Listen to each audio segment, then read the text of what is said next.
Last year during the Super Bowl, the NFL ran this amazing commercial of Eli and Odell practicing their touchdown celebrations dirty dancing style.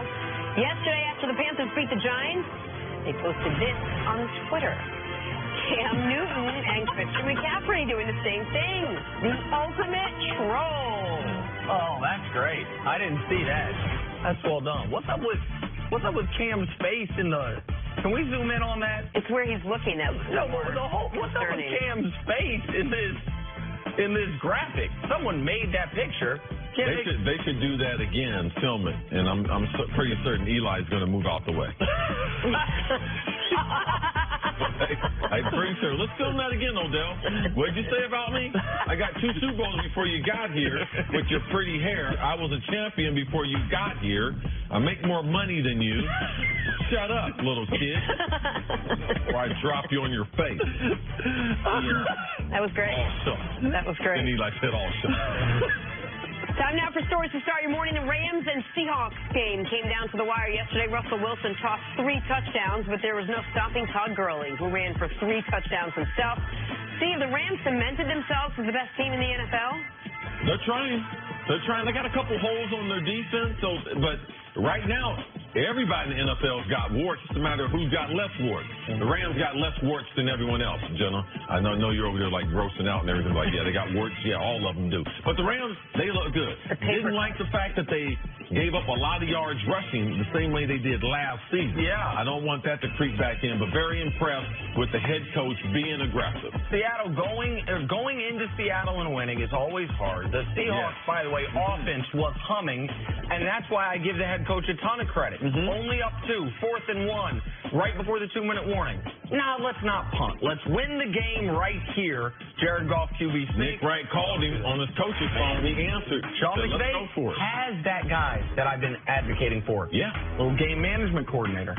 Game management coordinator, is that what you said? Game management. Yeah. On to the AFC North matchup between the Browns and the Ravens. Baker Mayfield was excellent in the first home start of his career. Threw for 342 yards and led the team on a game-winning field goal drive in overtime. CC, how impressed were you with Mayfield yesterday? Particularly see the final drive. The final drive is because typically coaches in those situations, I talked earlier in the year how we had Todd Haley maybe managing Tyrod Taylor, not calling aggressive pass plays. He's calling the whole playbook. He lets the young kid drop back in the pocket, and you can see with Baker on the field, they just have better energy. Very impressed with that last drive. His ball placement, very impressed how the guys have a chance after they catch the ball to get yards after the catch when Baker's the quarterback. But if the Browns are going to have any chance of doing what I said I thought they could do and make the playoffs, they need to become the first team in NFL history to cut their kicker the week after he makes the game winner in overtime. That guy's got no shot. He's just guessing. He was a mediocre kicker in college. I don't know how he even got the tryout with the Browns. No, it was terrible. This was terrible. He had to kick the knuckleball from 34 yards. They almost tied again, like, speaking of kickers. Moving on to the Packers and Lions. Not a good year for kickers. No. Mason Crosby had a real tough day, missing 4 field goals and an extra point to leave 13 points off the board. He's been great for Green Bay, though, the last couple of years. Packers lose 31-23. Nick, how much of this loss do you place on Crosby? Listen, I can put a lot of this loss on Crosby because he left 13 points on the board. I understand that. But systemically, he's been better over the last decade than their head coach has been. I need some answers from Mike McCarthy. I need to know what's the line. What is it exactly you do around here? That's all I want to know. Like, I just want to know, what is it exactly you do around here? They got rid of the GM. If I'm Mike McCarthy, I'm feeling a little warmth on my seat. Jenna, Crosby had a whole head full of dark hair before the game. After those field goals, he's great. That's all you need to know. All right, we'll end with the big AFC showdown. Jags and Chiefs. Patrick Mahomes rushed for a touchdown, but he also threw 2 interceptions. Chiefs go on to win 30-14. They remain undefeated. Nick, how impressive was the Chiefs win despite a pedestrian game from Pat Mahomes? It was impressive as a team because it was a pedestrian game from Pat Mahomes. Yeah. Now, they still moved the ball up and down the field, but his only touchdown came running the football. He had 2 interceptions, which is 2 more than he'd had in his career up to this point. The first one was his fault. The second one was Tyreek Hill's fault. Okay. They had a read in the middle of the field. He thought Tyreek Hill was going to come across in front of the safety. He throws it anticipating that. Tyreek Hill didn't come out of his break, which led to the second interception. But for the Chiefs to now be 5-0, to have, think about the swing here. If they lose yesterday, they have the same record as the Jags, and the Jags have the tiebreaker. So they're all of a sudden not in first place in the AFC. Now they're 3 games up on Jacksonville, 2 in the standings plus the whole game tiebreaker. It was a wildly important win, and it could be a confidence-building win for the defense. Like, because, yes, Blake Bortles gave them some of those picks, but he didn't give them the sacks. Yep. He didn't give them the run after catch on the picks. Like, that defense, despite having 2 players ejected and 1 player injured, they were making plays throughout. Couldn't stop the run, but Jacksonville didn't run it enough. This is a very important win for Kansas City. I was encouraged because for them to be able to function at a high level and not have Mahomes playing at the level that we knew that that's going to correct. He's going to come back down to earth. So I believe not only does the defense get confidence, but the offense gets confidence. They know they can run the ball in critical situations. You're developing all these players. Sammy Watkins making a contribution. Tyreek Hill playing against tight coverage with Jalen Ramsey. You got to like the way he played. But for me, it's always the wild card of Kelsey. There's no one that can guard him. There's no linebacker that can match up with him. There's no safeties that can match up with him. And I also believe that when they get Eric Berry back, and we're going to see this late in October, November, teams are going to get these guys back that potentially on IR, or even guys like Berry who's not on injured reserve. I believe the Chiefs, when they get Berry back, he's such a spiritual leader for them on and off the field that their defense gets that much better. When we're not going to see teams getting better in November and December. Last year, the Chiefs started 5-0. They then lost 6 of 7. Okay?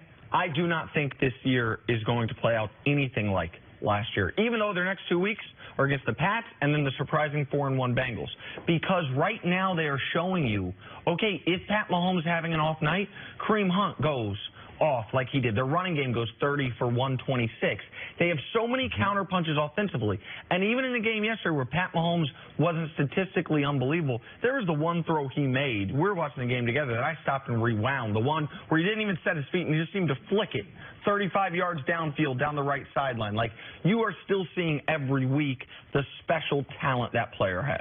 A lot of talking coming into the week from Jalen Ramsey, which there has been coming into all these games, about how he was going to match up with Tyreek Hill, and he did have some interesting comments after the game. What do you think of this? After the game, in a game where his team's down 23-0, where they get beat badly, Jalen says, check the tape, I won my matchup.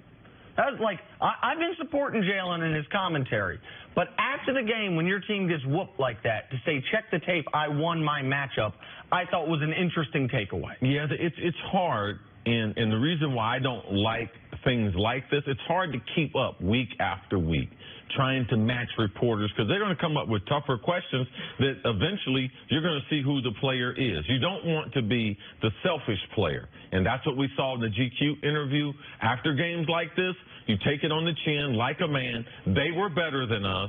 They played better football than us. We didn't play well. I'm going to go back and look at the tape, and you know something? I know there's certain things that I can do better to help my team win compared to, because when you do that, you're calling out the rest of your team when you say, no, check the tape. Right. I did okay. The rest of them played bad. So it's something that you must watch, especially with their offense struggling. So there's always offense-defense conflict with Blake Bortles, because you can only defend his play so much. Jenna, what are the Jaguars away from being a championship contender? One quarterback injury. One quarterback injury away from being a contender. It's the greatest thing you ever said. It hadn't happened yet. All right, moving on to the Steelers storyline coming in. Big Ben, Antonio Brown trying to get on the same page. Clearly no longer an issue. Taking on the Atlanta Falcons. The two connected for 2 touchdowns, over 100 yards. Pittsburgh blows out Atlanta 41-17. AB talked about his connection with Ben Roethlisberger after the game. We always on the same page. We always positive. We never listen to what the media say. We know we got to stay together regardless of what's being said. All of my touchdowns, all of my catches is from him. And that's my guy. I live and die with him. And the Wi-Fi was lit. Sweet little thing there, cutie patootie. And the little boy was adorable, too. Oh, so well done, Jenna Wolf. CC, can anyone slow down? Can anyone slow down the Steelers when the offense is playing like they did against the Falcons? And obviously, this Falcons defense just riddled with injuries. But still, they had a complete game yesterday. Yeah, the Steelers. AB, he wasn't. Him and Ben weren't on the same page. So now all of a sudden they are back on to the same page. So Pittsburgh Steelers, their leadership, especially from the players, what they say coming out of the locker room is inconsistent. Their play's been inconsistent, but as long as they go with this lineup with Connor, and he's going to produce the same type of productivity as L. Bell. That's the key. Yeah, of course. Like when you can't put 7 people committed to taking away their passing game. Yes, now one thing I didn't like in this game, I didn't like the fact that how many times he was targeted with the number of completions. Well, if you target AD that many number of times, it should be a higher percentage of completions. 13 targets, 6 catches is your point. Yes, now they did have 2 touchdowns and everything, but when you look at it, I like that percentage to be higher than what it was. Big Ben was actually 13 of 16 to everyone other than AB, and 6 of 13 to AB. But what we've seen the Steelers offense twice this year look like Le'Veon Bell was back there. And by that I mean a running back that can hurt you on the ground and can catch a bunch of passes. Connor's had 2 games. Connor, game 1 and game 5. And shockingly, that's the 2 games their offense, to me, aside from the Chiefs game, has looked the scariest. You might say, well, week 1, they only scored 21. Yeah, but they scored 21 despite 6 turnovers.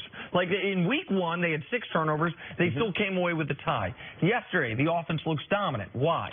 Because you can't double Antonio Brown every play, or even most of the plays, when you have that threat. So we got to see the version the Steelers can be if and when Le'Veon Bell comes back. They have the Bengals in what is a huge game this coming week, then a bye, and according to Jeremy Fowler, Le'Veon says he's back at the bye. Not to kill Pittsburgh's fans' enthusiasm, but if you look at the offenses that the Falcons have played against, everyone's basically scored this amount of points and had this type of offense generated. So, just be careful in being too optimistic about their performance against the Falcons' injury-depleted secondary linebacker. What you can be optimistic about with this Pittsburgh team is their defense, who for weeks we've been talking about how they never replaced Ryan Shazier, and it just looked like they were letting people run up and down all over them. Yesterday, they looked like they had it all together. No, that's right. That's a great point, Jenna, because this offense of the Falcons has been successful. Julio Jones, Calvin Ridley, they had Freeman coming back, so they've had as many weapons as they've had since the first game of the season against Philadelphia. But, yes, so you got to be able to take something from that secondary because Julio Jones taking the double coverage, Calvin Ridley, 6 touchdowns going into the game, them slowing them down, that is something they should be able to build on the rest of the season. That's the most important thing that happened for Pittsburgh yesterday, was the defense showing up. There's a reason Vegas had this over-under at 58, which is actually where it hit on the nose, was because they thought both teams were going to be going up and down the field, because that's how the Falcons have been playing all year. You're right that every defense the Falcons has played. I'm sorry, every offense has looked good against the Falcons defense, but the Falcons offense has looked good against everybody's defense until yesterday. Cam Hayward backed up his comments from during the week with a sack and a half. Monster game. TJ Watt had his second 3-sack game of the year. And Joe Hayden, who'd been much maligned, fairly so, for the first quarter of the season, he was matched up with Julio most of the game and took Julio out of the game. So this was the first game all year I felt the Steelers defense played really well. That to me is more important, because we know the offense along the Antonio Brown, Big Ben's there, and once you get Le'Veon Bell back, they're going to operate on a high level. The defense we had real concerns about, and they showed up against one of the best offenses in football. All right, got to take a break. One more segment. Coming up, what went so wrong for the Cowboys against the Texans? That's next. This is First Things First.